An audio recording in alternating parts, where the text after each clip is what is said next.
Welcome into this Friday edition of ESPN FC. Shaka Hislop, Stevie Nichols, Sebastian Salazar here in studio with you. Paolo Bandini will be joining us throughout the show as well. Plenty to cover. We've got cup finals from around Europe, but let's start in Italy with Serie A, where the season will come to an end on Sunday. The biggest question left to answer is who will be joining Juventus and Napoli in next year's Champions League. Atalanta and Inter Milan right now in the driver's seat. AC Milan, though, with a chance, and Roma with a mathematical chance to get through. Now, let's start with Inter. They're facing Empoli, a team they have 28 more points than over the entire season. But if you look at their last three matches, Empoli actually playing much better than Inter in the run-up to this match. So, Paolo, I'm going to start with you here. There was a time when we had Inter Milan penciled in, maybe even sharpied into our top fours.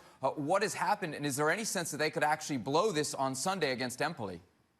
There's a very real sense that they could blow this against Empoli on Sunday, and from the fan point of view, you could say that's just classic Inter, Pazza Inter, crazy Inter, the nickname.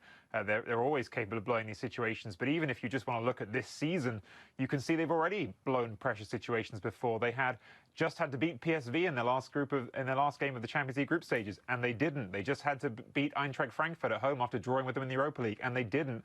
And now they're in another situation where it's do or die, and I think lots of fans expect them to fluff their lines in this one. They haven't played well. As you say, Empoli have won their last 3 games, whereas Inter have won 3 of the last 9, I think.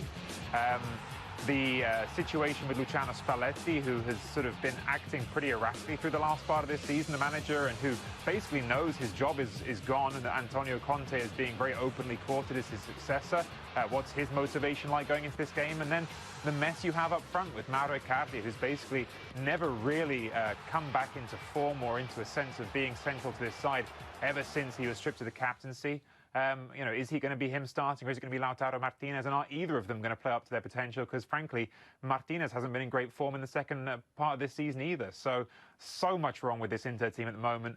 No question, if you go through the 11s player for player, they're more talented than Empoli by far. No one's, asking if Raja Nainggolan's a better player than Afria Aqua. But there's, a real sense that Inter can blow this game. Absolutely. Interesting you mention Antonio Conte, Gazzetta dello Sport, on the cover, pointing that Conte to Inter could be all but a done deal. And who would he like to bring with him? Well, none other than Romelu Lukaku. Those are some pretty big moves for the fact that we don't have Champions League football guaranteed for this Inter side, Paolo. I mean, is all of this dependent on Inter finishing top 4, the moves with Lukaku, and obviously even Conte before that? Lukaku certainly is unrealistic if they don't get to the Champions League. Whether it's realistic even with the Champions League, I'm not certain, but it's definitely unrealistic if they don't get that 50 to 60 million euro guarantee that you get just for qualifying for that competition. Conte, officially, the line from Inter is well, there's no official line from Inter. I'm sorry, I misspoke there, because of course this is not a confirmed deal publicly. There's no official comment from the club, but what you hear out of Inter is that this deal is done one way or the other. It doesn't matter if they get the Champions League or not. Personally, it's one of those situations where I'll wait and see it if it happens, if they don't qualify, because Conte has been pretty public in the things he said recently about, look, I'm a manager who has won the league 3 times the events I won at Chelsea. I deserve to go to a club now that has a project that's ready to go and win and be ambitious and compete. So if he was really presented with that Europa League situation, is there not some chance he would waver? I mean, I don't know. That's me speculating rather than having a line on it. But yes, there's certainly a lot of confidence at Inter, I would say, that deal will be done whatever happens. Stevie, let's focus on the Manchester United side of this. How desperate do you think they are to get rid of Lukaku? I think they will be more than happy to get rid of Lukaku. Listen, the guy sat on the bench. He hasn't produced on the field, along with many other players at United. So, yeah, I would suggest that if they get a good offer, I think he'll be out the door as soon as they possibly can. Agreed. If they can get anywhere close to the money they paid for him, was it somewhere between 65 and 70 million, I think you take it. And as far as Lukaku is concerned, I think it's an opportunity that he would also jump at. Listen, I know there are concerns, financial concerns on Inter side of the equation, but let's be honest, Lukaku feeling that is going to stay at Manchester United. There's no Champions League football for them either. He'll get an opportunity to play in a team and in a system that I think better suits him. Quite clearly, he's behind Rashford in the pecking order at Manchester United now. All the boxes are ticked, certainly as far as Lukaku is concerned. All right, back to Serie A and really the other side of Milan. AC Milan with a chance to maybe jump into this top four, Paolo. They've got Spal on the weekend. When we look at this AC Milan team, I'm really just kind of curious. I mean, at what point do we think they can get the job done against Spal? Well, look, Milan have won their last couple of games. They've put themselves in a position where they're at least sort of nipping at the heels of Atalanta and Inter and waiting for an opportunity. And if they play as they did in the last couple of games against the Spal team that haven't got anything to play for going into this final round, there's every possibility. You know, that said, we actually talked about this on the Serie Awesome podcast just this week. A lot of these teams in the middle of the table who you might take for granted, and I think traditionally in Italian football there's been a reputation you can take these teams for granted when they haven't got things to play for at the end of the season. They have been very competitive. Spal played great football this season. Sassuolo just last weekend took points off Roma and effectively eliminated them from the Champions League race. So I don't think Milan can take anything for granted, but they certainly have an opportunity, and they probably have the easiest fixture of the three teams going into this final weekend who've got something to play for. Paolo, Milan outside the top four to start the weekend. Let's go worst case scenario. They can't get the job done against Spal. They don't make Champions League. What would the ramifications be for the club? They'd be significant for sure. The club is under investigation by UEFA for financial fair play. In fact, there's a couple of investigations that are sort of still being worked through. The first one, of course, Milan were banned for a year from European competition, but they appealed it, successfully appealed it, but there's still the legal process with that, and the appeals process is still being worked through. And now there's a fresh investigation into their latest 3-year batch of accounts, which is still to yield a result. That's ongoing. But the ramifications are very real for them as a club. The Elliott Management Group obviously took over the club from a situation where these things hadn't been handled very well, and is trying to put the club back on a better track. What its long-term intention is still to find out. They may well be looking to sell and find a new buyer themselves. But either way, the club needs to clear the mess that was created before they came in, and I think they almost, to a greater degree than for instance Inter, have a real need to get this money in and start that process of making things healthy again. So it's huge for them for certain. I mean, it's huge for all of these clubs in terms of who you can buy in the summer, but I think just Milan have that past I guess cloud to clear at the moment, and without Champions League football it's going to be a lot harder to do, and there's certainly going to have to be some big sales, I think. Paolo, the other part of this chase for the Champions League is Atalanta. I was listening to the Serie Awesome podcast, I guess, last week, and you guys were saying that maybe finally the pressure is getting to this free-flowing side. Is that true? Yeah, well, I mean, this is a really tricky spot for them on the final weekend. You know, they should be playing at home, right? It's the end of the season. They've got one game left to go against Sassuolo, who are in mid-table, and they should be thinking, right, let's do this in front of our fans and get a big emotional push over the line, because they've just played a Coppa Italia final, which they lost to Lazio. They've had a draw with Juventus, 2 exhausting, draining games. And now, instead of going home, they're actually going to play Sassuolo at Sassuolo's home stadium, because they're staying there for the last 2 games of the season while their own home ground is being renovated. So it's almost an away game when it should be a home game. It's a really sort of testing spot, I think, especially when you see that Sassuolo just drew with Roma last weekend, effectively eliminating them from the Champions League. So this is a team that's very much still kicking on and trying to win games, even though it hasn't got ostensibly something big to play for. So there's a lot of pressure on this game for Atalanta. Obviously, it would mean more for them as a club than any of the others. They're not used to being in the Champions League. It's not a thing which Atalanta's done before. It's a huge opportunity for them to be in an amount of money that be transformative, and also just to experience validation for this incredible season. I think, you know, the cup got away from them, but finishing 4th would almost be more remarkable. It would almost be something less probable for a team of their stature, of their wage bill, of their opportunities to achieve. So I think there is a lot of pressure on them. I think you can look at certain games like the Empoli match at home, where they had more than 40 shots and failed to score, where perhaps they were snatching at things and feeling that pressure. So it's real, the pressure. They're good enough to get over the line, but I think it's definitely a tense situation for them going into the final weekend. Okay, Paolo, prediction time. Who's joining Juventus and Napoli next year in the Champions League? This is just a gut feeling, but I still think it's somehow going to end up being Milan and Inter at the end of this weekend. I don't think that would be something that would feel right to me. I'd feel like that wasn't the outcome that was deserved. I think Atalanta deserved to be there, but there's just that question in my mind of whether or not they'll be able to handle the nerves on this final weekend. That's terrible. Paolo Bandini hates Atalanta and romance and everything that is right with football. Where's the romantic? Here's the Gazzetta dello Sport talking about one of the many potential candidates to replace Max Allegri at Juve, Maurizio Sarri. But really, the rumor that has caught the internet on fire is this rumor that Pep Guardiola has, in some cases, somehow Paolo already agreed to a 4-year deal. Now, Guardiola has come out and said, no, he's not going to Juventus. So the question is then, how is this still a story? Beats me. I have no reason to believe that this story has any legs at all. Perhaps there are people out there who have some information that I don't have that makes them really believe that it's real, or perhaps we're getting into silly season a little bit early and people are enjoying running with this story because it sells papers and gets clicks on websites, and perhaps even does some positive things for Juventus' share price, I believe, over the last few days as well. So if you want to be really conspiratorial, there's a thought for you. But look, I don't think that Pep Guardiola is going to be the manager of Juventus next season. I think he's very definitely going to be the manager of Manchester City. Paolo, who's your favorite then to get the Juventus job? You know, we were talking about this on the podcast the other day. I really, really struggle to see a clear favourite. I think that it's a concern for me that Juventus have made this decision to part ways with a great manager without having a clear favourite in mind. I think at the moment it's probably one of Simone Inzaghi or Maurizio Sarri, the ones I think are most likely, but I'm saying that and thinking, well, how much, if I were to put a percentage on it, what would I put on it? Maybe 20% on either of them. It's not like I see one clear front runner who's way out in front of the pack. Inzaghi, I know that Paratici is an admirer of. I know that they have a relationship, but my big question with him is just, are you really going to bring in a guy who's never coached in the Champions League for what's perhaps a 1 or 2 window you've got left with Cristiano Ronaldo?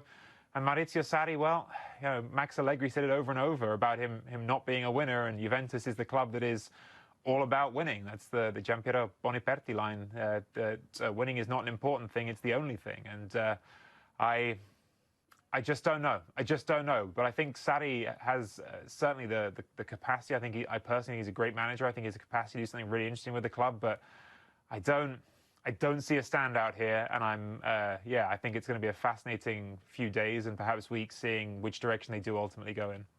Plenty more Italian football insight on the Serie A Awesome podcast. Paolo joined by Gab Marcotti and Mina Rizuki. You can download the latest episode on ESPNFC.com or on iTunes. Right now, up on the website, Sid Lowe previewing Saturday's Copa del Rey final in Seville between Barcelona and Valencia. If you ask the bookmakers, they see it pretty one-sided. Barcelona a huge favorite as they go for their 5th straight Copa del Rey. Valencia looking for their first Copa del Rey title since 2008. Talk Barcelona, we have to talk Lionel Messi, and he has been speaking of late. Here's what he had to say about Ernesto Valverde. Valverde has done a brilliant job. I don't think he can be blamed at all for what happened against Liverpool. We are the only ones at fault for that game. Our performance was pitiful. He was asked directly if Valverde should stay. He said yes. Stevie, I'll start with you. Messi being just a good soldier here, or do we believe that he believes Valverde should stay? No, I believe that he believes Valverde should stay. You know, Barcelona is a team that only plays one way, and the players only want to play one way. You know, Barcelona don't bring in players for the sake of, well, if things get tough, we can always put defenders on and we can have a guy in the middle who's going to run around and kick people and chase. And that's not how Barcelona are set up. So it's very difficult. Valverde really had no go-to when they were getting overrun by Liverpool. You know, if he started trying to play 4-5-1 and start putting people in positions that they know nothing about, it could have been worse. So I don't think this is down to Valverde. 100%, in my opinion, pretty much. This is down to the players on the night that played for Barcelona. They didn't get on the ball. They didn't do that little bit of defending that they have to do anyway. You agree with Messi then, that he should stay? Yes, absolutely. I do. Really? Yes. You're in the Valverde camp? Barcelona play one way, that way. They go for the opposition goal at all times, regardless. I'm not so sure. And the reason I'm this uncertain is because this wasn't a one-off. We saw exactly this 12 months ago. And as much as I sympathize with Lionel Messi and how he feels about Valverde, that hasn't been much of a secret over the last couple of years, that he's a Valverde fan and would like to see him stay. I think the other challenge for Barcelona is if you get rid of Valverde, who's going to come in? I don't think there are any names that come to mind, certainly not right now. But for me, Valverde has to shoulder some of the blame. Now, again, if it was just a Liverpool game, you say, well, okay. But for it to happen against Roma 12 months ago and him to have a similar response or lack of, for Barcelona last season to go undefeated up until their last away game against Levante, and for some ridiculous reason you leave Lionel Messi at home, that's on the manager. I think. So the 3 occasions that Barcelona, in the last 2 seasons, that Barcelona have had history in their own hands, and I just don't think that Valverde has covered himself in glory in any of those 3. You know, we're in a great place here, because we can sit here and watch them playing, and then when it's all done and dusted, we go, oh, we should have done this, he should have done that, he could have done this, could have done that.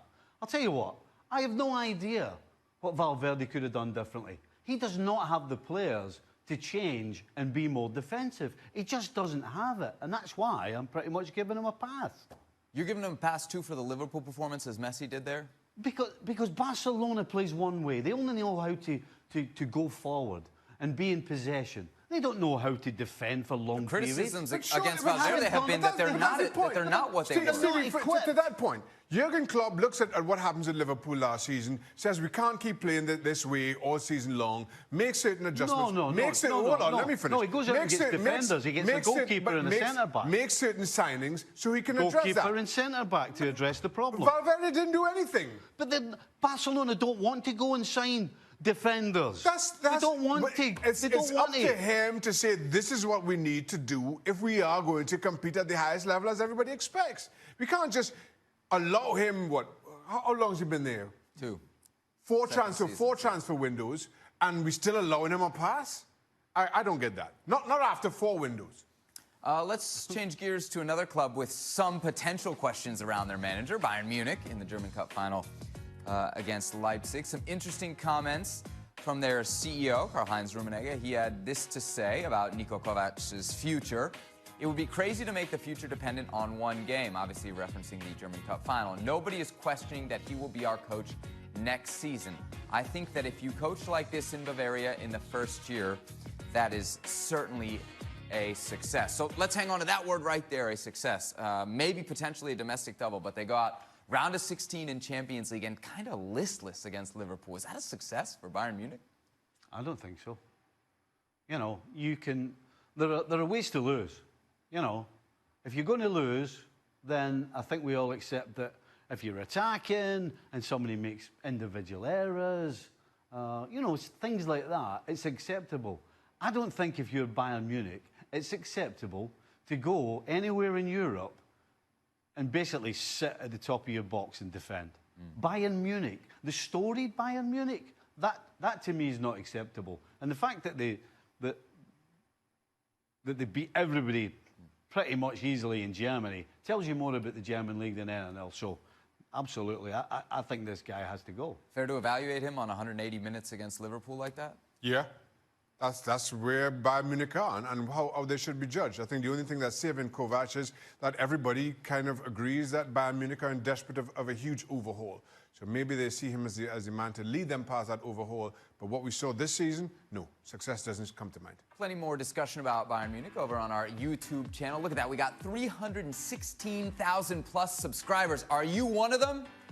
What do you know? We've made it to extra time. Not just extra time, but Friday. That was a bit subdued, wasn't it? Yeah, whatever happened? All right. Hey, that was a bit subdued. Can we do that? Here. Hold on, Kid On was starting again. Sorry, how do I do it, Shaka? 3, 2. Hey there, everybody. Hey! Yeah, now we can go. Right. Now it's extra time. Yeah, all right. Yes, Sebastian, you asked?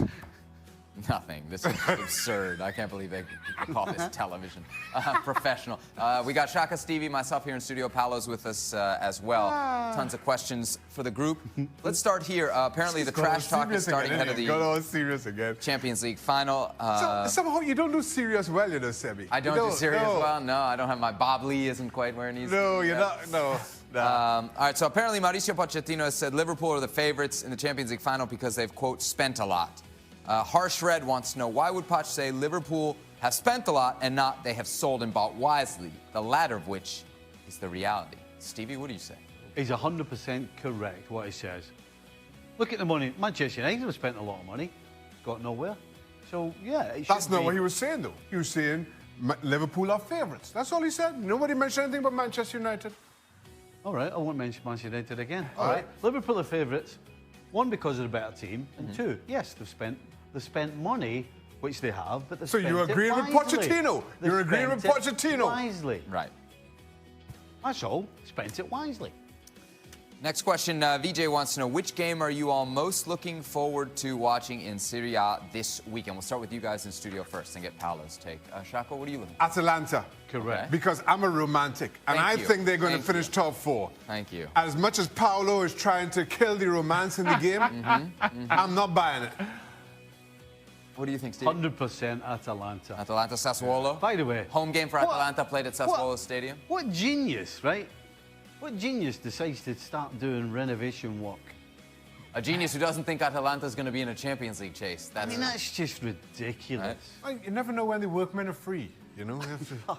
Hey, Paolo, are you with the guys here? Is Atalanta Sassuolo the game to watch?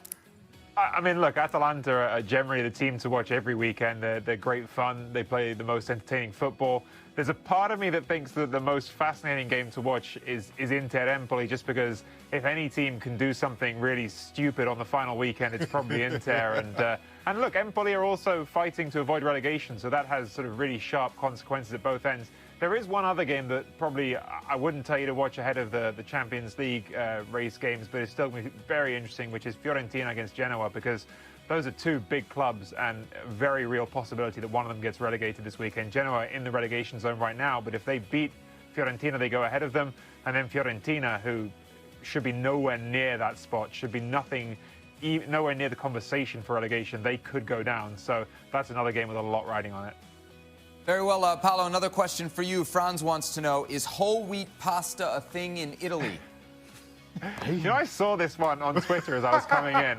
I mean, look, in Italy, all kinds of pasta are a thing. Some of those are things that are sold to tourists. Some of those are things that are popular in one part of the country and not another part of the country. I haven't eaten, I don't know if I've ever eaten whole wheat pasta in Italy, but I'm sure that you can find it and you can have it. So it's not a thing. Right. If Paolo doesn't eat it... If he's not... Yeah. Exactly. I don't know why... That's got to be our bar. Why he's dancing around and doing the whole Italian tourism thing. You come along and we'll cook it for you if you want. I'm not buying it. If you don't eat it, I don't want it. Our next question is of the betting variety. Brett wants to know, or says, I bet on Liverpool to win the Champions League last September at 8-1. Ooh. I can hedge my bet by betting on Tottenham to win, including extra time penalties, 2-1. Should I hedge or let it ride? Steve, Let it ride. You got to let it ride. I mean, if we're gambling, well, you know, what's the point? Is to let it ride, right? What do you think, Stevie? You got to let it ride. Well, if you're a real gambler, you just let it go. But if you're sensible, you put some money on Tottenham. Okay. And that way you're covering yourself. You can't lose. Just to be clear, Liverpool legend Steve Nicol has said put your money on Spurs. Is that what I'm hearing here? No. Not at all. No. Don't hedge. Don't hedge your bets. Let it ride out. Yeah, let it ride. Let it ride. Where's the fun? Yeah, Where's the fun otherwise? I'm with you. Otherwise, Sean. then you're watching the game, you know, you're not really... What's the fun? What's the you're not fun really in losing invested. money? Well, if you hedge your bets, you're rooting for both teams. So then, like, you're not really rooting for anything. If you're gambling, you can afford to lose it. No, you cover... What you do... 8-1? Hold on. What you do is $1,000? you cover your bet. You do enough to cover. You put enough on... So you go home some type of winner. Yeah, so that you still win. Live on the edge. Yeah. I mean, it's a safe play. It's the Live safe, on the edge, it's a Stevie. conservative Come on, play. live on the edge. Live a little. Live a little, Stevie. Well, if you're a smart gambler or a stupid gambler, it depends which one you are. Ah, okay. Well, no points for guessing which one I am. Brett, And if you gamble, in my opinion, you're stupid anyway. okay. I don't. Okay. Good insight. NorCal Gunner. A little bit of a disclaimer. A little bit of a disclaimer. A little bit of a disclaimer by Steve Nicol. I don't Can't gamble. stand it. It does my brains in. Oh, this is a fun one. Which summer tournament are you guys most excited about? Shaka? I had a little lean We back. got and think Gold about Cup, that Copa one. America, World Cup. The British Open. Okay. Yeah, the British Open. Okay. Shaka? What? I'm just going to breeze right past Yeah, that. we have. No. All right, Wimbledon. I'm going to go Copa America, you know. Okay, nice. I'm going to Copa America. You got any vibe on who might win it? No? No? Just The netball- excited to watch it. The Netball World Cup's on as well. Is it? Who's the favorite there? I don't know, but I know the English have got a strong side. Okay. Well, I should mention... There's a lot of Gold Cup I want to see. Yeah, you do? Trinidad are there, but I'm not Trinidad sure and the U.S. in the same Bermuda group. there for the first time. Yeah, the Cricket World I'd like Cup to as see well, that. aye. Cricket World Cup. Yeah. But I think Copa America for me. Paolo, what's I'm on back your in Venezuela. What's on your summer viewing schedule? The Women's World Cup for me. I'm really looking forward to that. I have to be honest, in my working schedule, I don't get a lot of time to watch the women's games as much, and I think that with the summer, which hopefully is going to be a bit calmer for a work standpoint for me, I'm really looking forward to getting into that and just checking it out. All right. The U.S. will be one of the favorites in that tournament. Thanks for that, Sebi. Should be interesting. We'll be covering that all summer here on ESPN. Thanks for that. Yep. US are winner of the favourites. That's deep research there. And Germany. Such a jerk. Ahmad wants to know, is Leroy Sané's move to Bayern a step up in his career? Stevie, this one's for you. Well, if he's playing, anything's a step up. Okay. Because he's sat on his backside. So, absolutely. Uli Hoeneß has confirmed there's interest from Bayern. Yogi Löw said it would be a good move. You agree, Shaka? Yeah, I think it'd be a great move for Leroy Sané. Yeah, everybody. I think he's incredible talent. And listen, I don't know what happened between him and Pep, but clearly fell out of favour. And needs to make that move. Back to Germany, I think it'd be a good one for him. To be fair, it's funny Yogi loves endorsing him when he didn't play him either. Yeah. Right, didn't pick him for the World Strange Cup. that, Yeah. isn't it? Yeah. That's it. Yeah, Yeah. he's fantastic. Why didn't you pick him then? Yeah. Next question. All right, our final question comes from Ganesh. Has Stevie invited Seb to his place for dinner yet? A nice know whole what? wheat pasta. Do you know what? I actually, yesterday, the other day, sorry, because I wasn't in yesterday. Yeah. When I was following you in the car park, I thought that very thing. You did? I did, and then I thought, No. it's not a good time because we're on a diet in our house. Ah, okay. All right, I'll take that as the reason I was What's the excited. diet? What diet you on? Because this is No not carbs. this is not the first time I've heard you say that you're on a diet. Yeah, I tried that ketosis. Right? Who? I was on Sorry, that for what? Cartosis? ketosis. Keto? Is it keto? You tried cartosis? Ketosis. Keto-O-I-S. Oh, goodness me. Ketosis. So what does that mean? It's What called do you? ketosis, right? Okay. You're looking at me like I'm your dietitian. It's a high-fat diet, basically. No carbs, no High sugar, fat, okay. high fat, right? Which actually works. I didn't feel good on it. Did it Really? Felt I fat? was on 10 days. What was off? What weren't you feeling good about? I just didn't feel good in myself. I was kind of Lethargic? tired Yeah. and had a horrible taste in my mouth as well. Ugh. So what I did was I gave it one of that for 10 days. And Back decided on the carbs. just no carbs. Just no carbs. Wow. That's tough, isn't Or it? as few, yeah. And how are you going? How's that going for you? That's going fine. Is there carbs in beer? Oh, aye. Yeah, no shepherd's So pie. no beer? What do you just like the All right, entrails? I've been of the doing it pie, for 2 weeks, right? Liquid carbs? And twice I've had some beers. Only twice. That's strong. Which is good. That's strong. 2 weeks. You look good. Had 23, Thank you very much. Had No, you- 23 I- bottles each sitting, but it's all right. Yeah. Stevie definitely lost. No, I'm into it. I'm right into it. Yeah. So, And Paul Mariner too. He's on a big diet too, isn't he? He's on a diet. I don't know what he's We got to doing. start. You know. I'm on a now we're diet. going to be the unhealthy ones Well, here on the. I'm a diet. diet. Just unfortunately, the consequences are you can't come for dinner. Well, you could, but I don't think you'd like it. Yeah. I don't think you want cartosis. Believe me, if I ever went to the Nickel household, it wouldn't be for the food; it'd be for the company. yeah. Although I hear Eleanor's a wonderful cook, but I just, Yeah, I I would think- love to. I just love to hang out. You don't want cartosis for dinner. Yeah, no, It's ketosis. That's the last I'm thing you pretty want. sure it's not either of those two things. I just said.